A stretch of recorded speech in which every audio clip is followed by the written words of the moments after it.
Bonsoir et merci de nous ouvrir vos portes pour une rencontre exceptionnelle, une rencontre qui a déjà changé des milliers de vies, peut-être la vôtre ce soir. Installez-vous confortablement.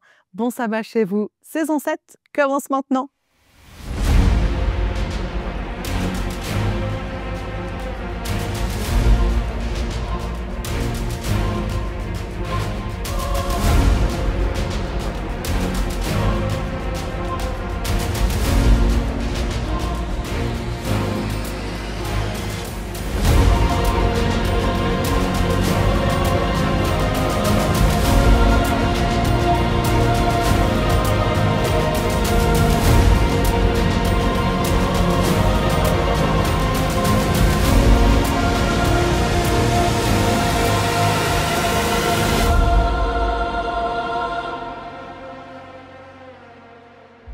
Vous savez quoi?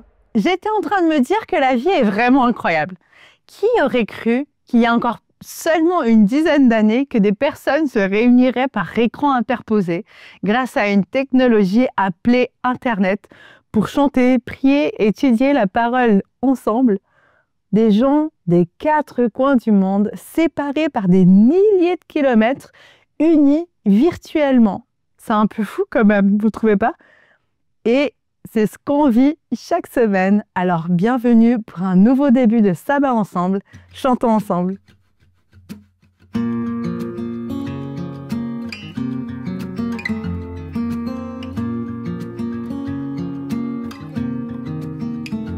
La voix du Seigneur m'appelle.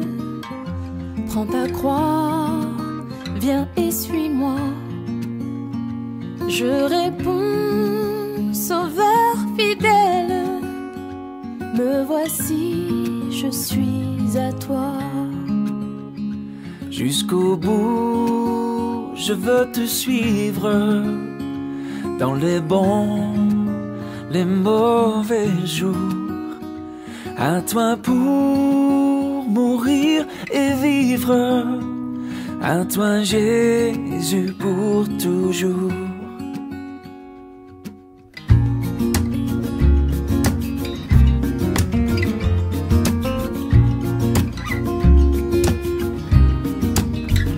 Jésus donne grâce et gloire pour le suivre pas à pas.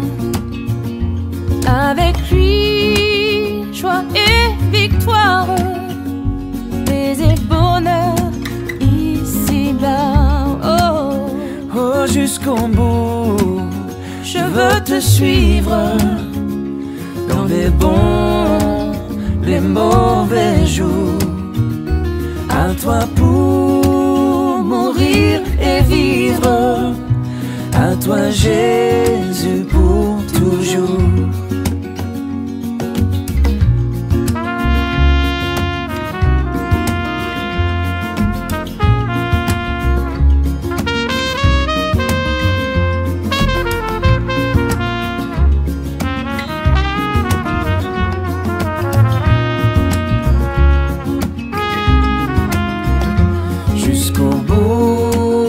Je veux te suivre, dans les bons, les mauvais jours. À toi pour mourir et vivre, à toi Jésus pour toujours. Jusqu'au bout, je veux te suivre, dans les bons, les mauvais jours. À toi pour mourir et vivre, à toi Jésus pour toujours. Oui, à toi pour mourir et vivre, à toi Jésus pour toujours. Oh,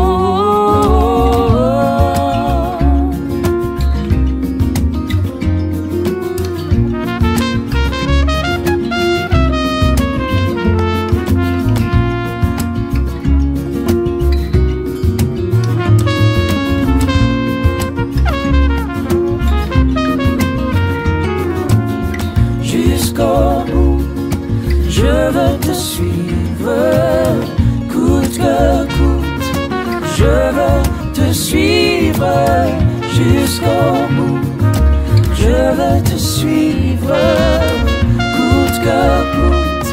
Je veux te suivre.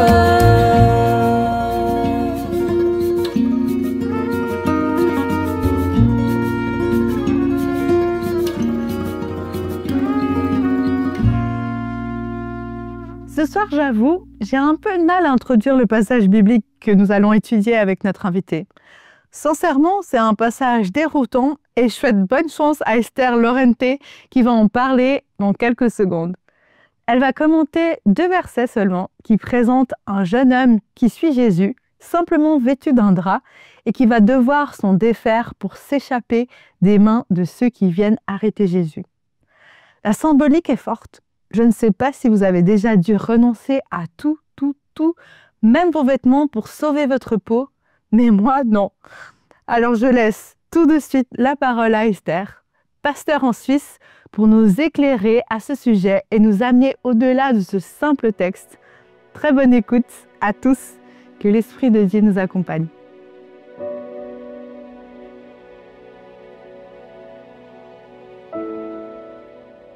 Le verset se trouve en Matthieu 14, versets 51-52. Il dit ceci. Mais un jeune homme le suivait, enveloppé d'un simple drap. Il se saisit de lui, mais il lâcha le drap et s'enfuit tout nu. Vous savez, ce personnage des évangiles me fascine. Tout d'abord parce qu'il est jeune, je pense adolescent, entre 14 et 17 ans, j'ai l'impression. Et après, ça me fascine parce que seulement dans cette petite histoire de seulement 2 versets, je crois découvrir un éventail de sensations partagées avec ces garçons qui voulaient suivre Jésus. Certainement que ces jeunes hommes auraient bien voulu célébrer ce souper de Pâques avec Jésus et ses disciples. Mais non, il a dû rester avec sa famille dans une autre pièce, parce que leur union a presque été clandestine. Selon son père, les amis du maître étaient très préoccupés par la tournure de ses ennemis qui imprimaient, ils voyaient les événements vraiment très difficiles. Parce que les paroles de Joseph d'Arimathée, par exemple, et de Nicodème, les 2 vraiment des hauts magistrats du Sanhédrin, résonnaient encore à ses oreilles.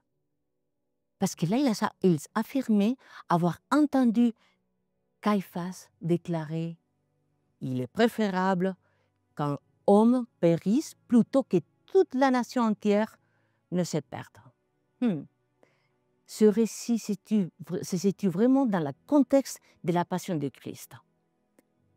Dans les versets précédents, justement, Jésus a été arrêté par un groupe de soldats envoyés par les responsables religieux, par les chefs religieux.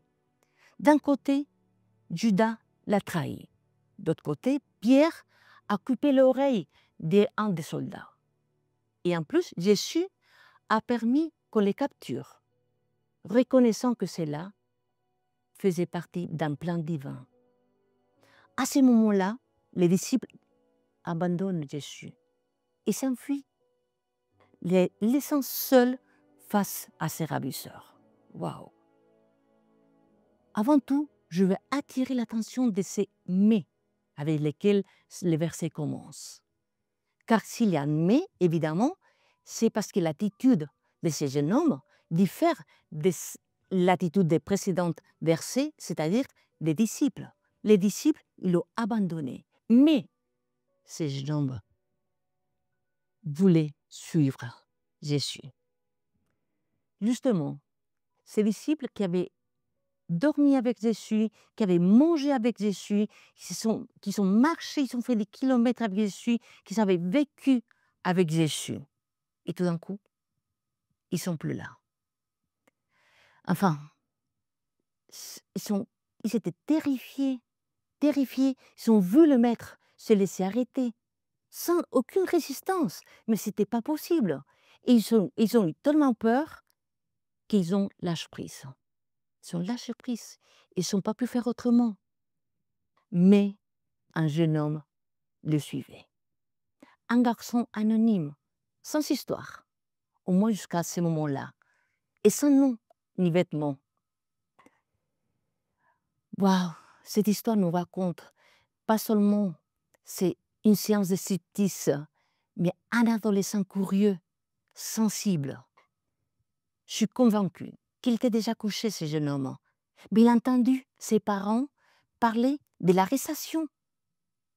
L'arrestation du maître. Non, c'est pas possible. Il ne peut pas supporter l'idée de ne plus le revoir. Jésus l'avait eu sur ses genoux. Il avait murmuré à ses oreilles que le ciel était pour ses enfants, les enfants comme lui. Et en pensant à ça, tout d'un coup, il s'élève du lit et sans savoir le temps de s'habiller, il a pris le drap, son drap, et il est sorti dans la rue pour chercher Jésus. Mais pourquoi ces jeunes hommes portaient seulement les draps? Bon, on pense bien qu'en Palestine, à l'époque des Pâques, pouvait déjà avoir des nuits très chaudes. Alors, c'est possible que les garçons dormaient nus, couverts d'un simple drap, et que, quand il a entendu dans sa maison cette agitation créée par le rumeur de l'arrestation de Jésus, il a pris seulement ce qu'il a pu, c'est-à-dire un drap, et puis il est sorti en courant pour trouver son maître. Ce jeune homme arrive au jardin de Gethsémani, et là, il voit Jésus pas seulement arrêté, mais avec tous les ennemis de Sanhédrin. Et on les bousculait, on les frappait. Et les garçons, évidemment, a eu peur. Il n'était pas facile d'être témoin de cette violence physique. Mais malgré cela, il a décidé de les suivre de près. Tellement près qu'un soldat l'a vu et en éclairant avec une torche, lui a dit de s'approcher. Bon, je pense qu'ils ont pensé qu'il était suspect de quelque chose. Et comme il est resté paralysé, ce jeune homme, par la peur, comme c'est normal, les soldats ont tenté de l'arrêter en le saisissant par les trains, comme dit le verset. Je crois que le garçon, à ce moment-là, était déjà vraiment converti. Sinon, il n'aurait pas resté et risqué autant. Je pense que les rencontres avec Jésus, les vraies rencontres avec Jésus, l'avaient profondément marqué. Voilà quand j'ai défini la conversion.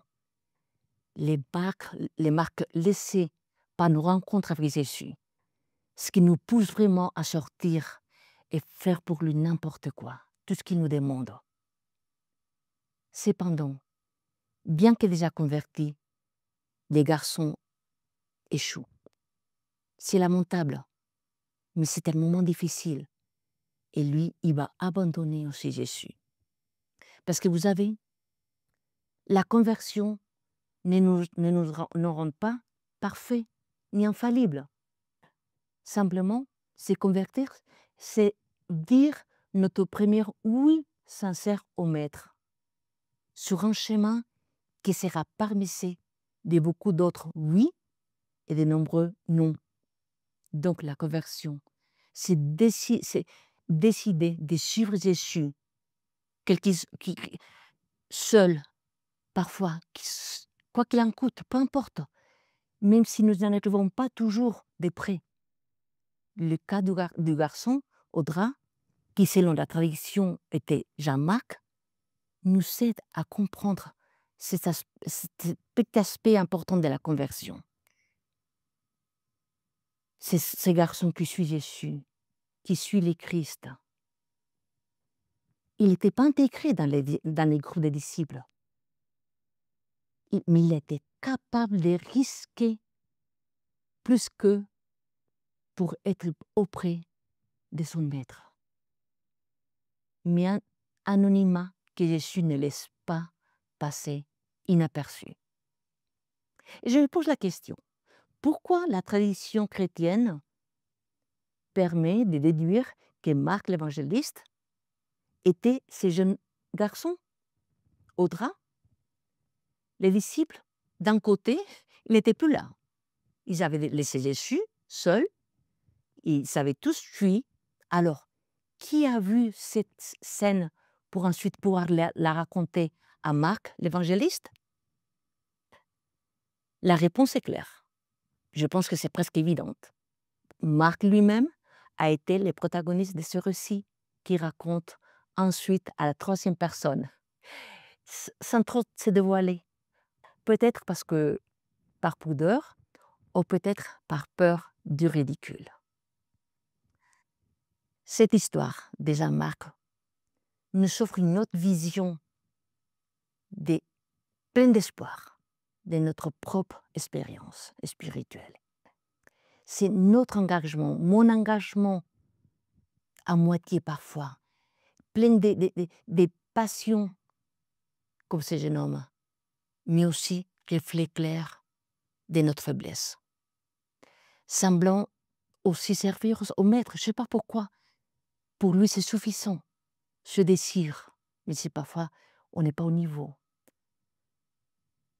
Je n'arrête pas, vraiment. Il n'arrête pas de nous offrir des opportunités, une après l'autre. Parfois, nous sommes nos pires juges et nos pires ennemis. Dis parfois, pour ne pas dire souvent. Nous doutons de la véracité de notre propre engagement spirituel à la première oration. Nous tombons parfois dans les contradictions les plus paradoxales. Et nous nous maudissons parfois pour cela. Ça nous rend compte que Jésus se sert souvent de chacun de nos gestes, aussi fragiles et aussi durables qu'ils puissent paraître, peut servir pour Jésus, pour nous regarder dans les yeux et nous dire « Tranquille, mon fils, tranquille, ma fille, garde dans ton cœur la déception qui te ressent maintenant et utilise-la pour grandir dans la foi. Aujourd'hui, tu as échoué, d'accord, et peut-être même demain, tu le feras aussi. Mais moi, nous dit Jésus, je ne te laisse pas tomber. Tant que tu sentiras le besoin de t'approcher vers moi, je ne te laisse pas un instant, même si ensuite tu fuis de nouveau. Ne baisse pas les bras, car vraiment, la vie va t'offrir 1000 autres occasions de me regarder face à face. Jésus continue à nous dire, même nous, et courant dans la direction opposée, tu es déjà des miens, un des miens. Et dans quelques jours, je vais t'attendre au coin de la rue. C'est ça que Jésus nous dit. Et personne ne nous oblige non plus à fuir. Mais quand nous le faisons, personne ne nous oblige non plus à baisser les bras et à nous considérer comme perdus. C'est vrai. Mais vous savez une chose, le maître est bien têtu avec les siens. Et il va nous chercher là où nous sommes. Il ne va pas nous laisser tomber.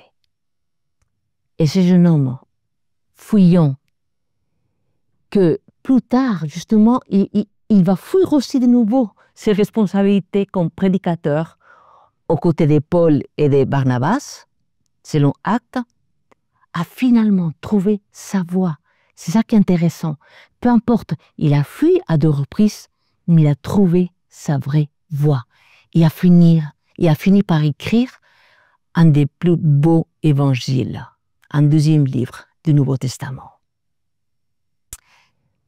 Il restait encore des moments angoissants, c'est vrai, perturbants même, et fatidiques à vivre pour les rabbins de Galilée. Mais je crois que le souvenir de cette adhésion enfantine parfois, presque maladroite, comme celle de quelqu'un qui sait que le train va partir et qui ne veut pas vraiment manquer le dernier au revoir de la personne aimée, qui va partir, il a dû accompagner Jésus. Il a voulu accompagner Jésus dans les heures horrifiées qui lui restaient à vivre. C'est une goutte dans l'eau, dans l'enfer qu'il attendait encore à vivre. Une force pour continuer à croire en son projet de vraiment apporter le bonheur aux hommes et aux femmes qui, comme cet jeune homme, s'est jeté à l'eau sans savoir s'il y avait de l'eau ou pas. Peu importe. J'imagine Jésus vraiment, les mains liées, poussées et vraiment frappé à plusieurs reprises, regardant du coin de l'œil cet adolescent intrépide, passionné. Et j'imagine Jésus esquisser un léger sourire en les voyant partir, ces jeunes hommes, en trébuchant, sans aucun vêtement. Et peut-être là, à ce moment concret, il a pensé « Ah, voilà mon nouveau royaume, encore une sémence adolescente, mais déjà pleine de vie, prête à être partagée, germant dans le cœur de tout ce que les découvriront dans cette histoire qui fera partie de la tienne et de la mienne, une bonne nouvelle écrite selon l'évangile de Marc. Nous ne devrions pas nous désespérer vraiment avec nos erreurs, parce que notre conversion, c'est à chaque instant, même si nous échouons, peu importe. Parce qu'échouer, vous savez ce que c'est échouer? Ce n'est pas essayer de nouveau, une nouvelle fois. Ce n'est plus essayer, oser faire des erreurs. C'est ça échouer, pas essayer une nouvelle fois. La conversion, justement, c'est que le début d'un cheminement, parcouru pour les traces du Maître. À tout donner du temps à Jésus. C'est ça. Et le message finalement qu'il a voulu nous laisser avec ces deux versets est que dans les moments où Jésus avait le plus besoin de ses disciples, ils sont tous abandonnés, ils l'ont abandonné. Même ce jeune homme finalement qui semblait prêt à les suivre a fui face au danger. Mais finalement, cela reflète mon humanité, ma tendance humaine à parfois échouer. Mais Jésus pardonne et restaure même ceux qui l'abandonnent. Et cela me rappelle, au fond du cœur, que ma faiblesse ne se sépare jamais, va jamais se séparer de l'amour et de la grâce de Dieu. Amen.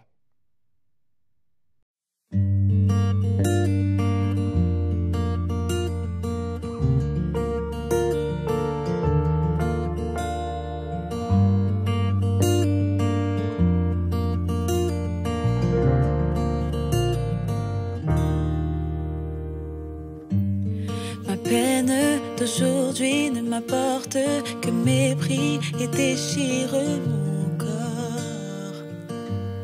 Au fond de l'église, la douleur me brise, mais je souris encore. Mes nuits sont longues car dans ma chambre je pleure, les genoux à terre. J'ai tout essayé, j'ai tellement pris, il n'y a plus rien à faire. Mais je trouve ma force dans tes mots, paroles de guérison. Moi, je trouve ma joie dans la louange qui monte vers toi, oh mon roi. Parole de paix, parole de joie, parole de guérison. Parole de paix, parole de joie, parole de guérison.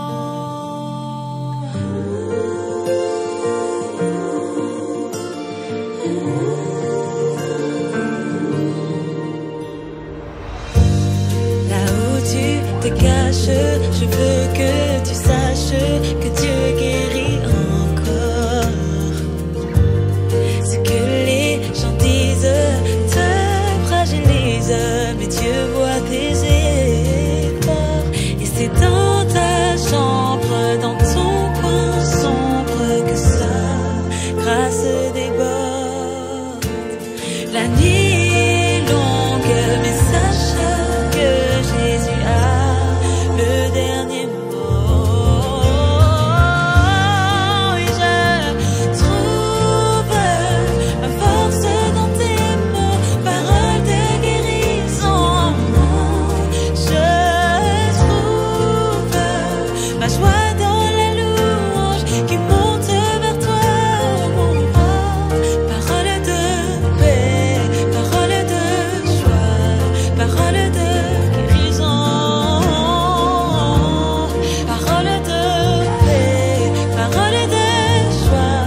Et je vous invite à un moment de prière.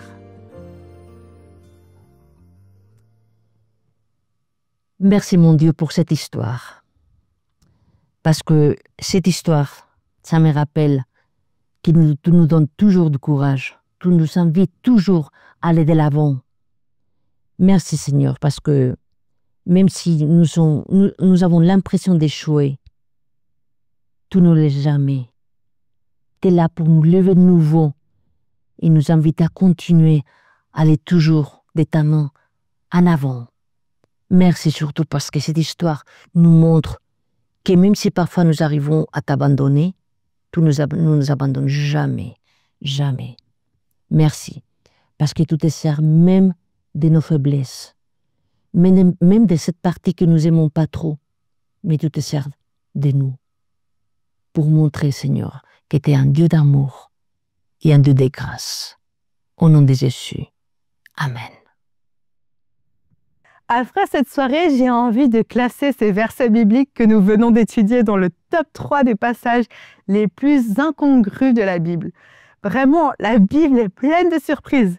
Et je vous invite vraiment à la lire quotidiennement pour trouver des pépites de sagesse, des conseils avisés, des faits historiques, des poèmes d'amour, des révélations extraordinaires et des passages originaux comme celui-ci. Et si vous voulez en apprendre toujours plus sur ce livre, alors abonnez-vous à la chaîne Espoir Média en activant les notifications grâce à la cloche. Et vous serez alors avertis à chaque nouvelle vidéo publiée. On vous garantit des temps de réflexion, d'approfondissement spirituel, de belles rencontres virtuelles, de l'espoir à gogo. Et sur ce, je vous donne rendez-vous vendredi prochain pour un sujet un peu moins olé olé, mais tout aussi intéressant. Et d'ici là, je vous souhaite un bon sabbat chez vous.